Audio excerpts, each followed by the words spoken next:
ঢাকা বিশ্ববিদ্যালয়ে জাতীয় কবির সমাধির পাশে শায়িত শহীদ ওসমান হাদির কবর জিয়ারত করতে আসছেন রাজনীতিবিদ সহ সর্বসাধারণ।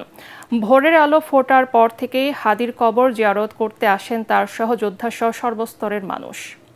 শুধু রাজধানী নয়, ঢাকার বাইরে থেকেও অনেক মানুষকে আসতে দেখা গেছে। কেউ কেউ অশ্রুজলে নির্বাক দাঁড়িয়ে প্রার্থনা করেন প্রিয় নেতা হাদির জন্য। সহযোদ্ধা শুভাকাঙ্ক্ষী কেউ মানতে পারছেন না হাদির এই মৃত্যু।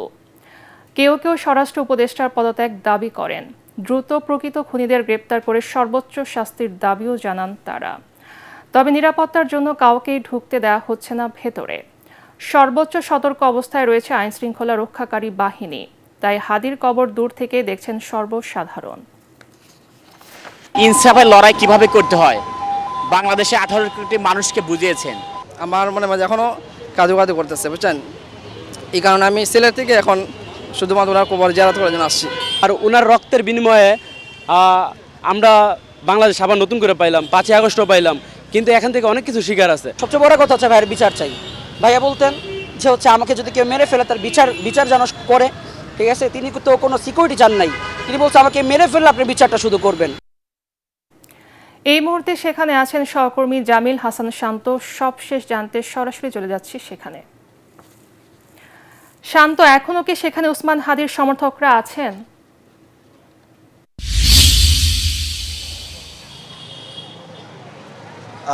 পুনম, গতকাল শহীদ ওসমান হাদিকে দাফন করার পর আজ সকাল থেকেই কিন্তু টিএসসি প্রাঙ্গণে অনেক মানুষের ঢল নেমেছে। এখানে কিন্তু দল মত নির্বিশেষে সকল মানুষ শহীদ ওসমানের কবর জিয়ারতের জন্য আসছেন এবং এখানে আমরা এসে যতটুকু দেখতে পেরেছি এখানে কিন্তু মানুষ মোনাজাত করছেন, তার আত্মার মাগফিরাত কামনা করছেন এবং মানুষের যে অশ্রু ভাঙা কান্না শহীদ ওসমান হাদির জন্য, সেটাতেই কিন্তু আসলে বোঝা যায় শহীদ ওসমান হাদিকে মানুষ আসলে কতটা ভালোবেসেছেন।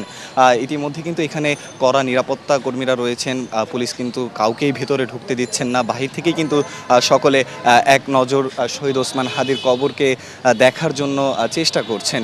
এখানে কিন্তু শুধুমাত্র ঢাকার মানুষই নয়, ঢাকার বাইরে থেকে বিভিন্ন প্রান্ত থেকে কিন্তু শহীদ ওসমান হাদিকে একটিবার দেখার জন্য কিন্তু এখানে মানুষরা ভিড় করছেন।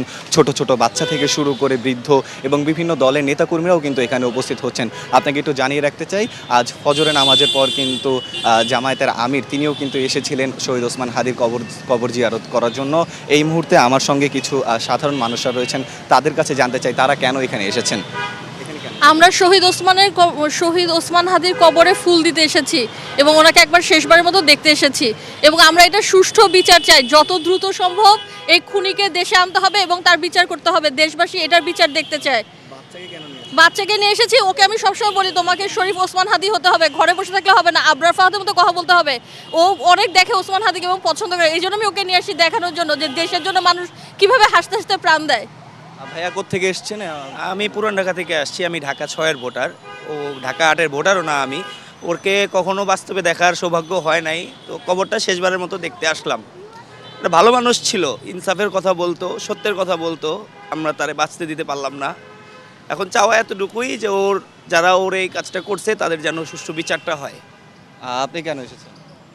আমি আসছি ভাইয়ার যে মৃত্যুতে যে কষ্ট আমি পেয়েছি, আমার থেকে মনে হয় না যে আরও কারো বোনের থেকে যেইভাবে ভাই কেড়ে নেয় সেটা আমি ভাবতে পারি না। এবং ভাইয়ার কথা আমি যে মিটিং দেখলাম ভাইয়ার, সেগুলো দেখার পর থেকে আমি আর নিজে ঠিক রাখতে পারি না। যেমনটা শুনলেন, এখানে কিন্তু মানুষরা তাদের আবেগ আসলে ধরে রাখতে পারছে না। এখানে সকাল থেকে আমরা দেখেছি মানুষরা কিন্তু শহীদ ওসমান হাদির আত্মার মাগফিরাত কামনা করছেন এবং তার জন্য দোয়া করছেন। পুনম।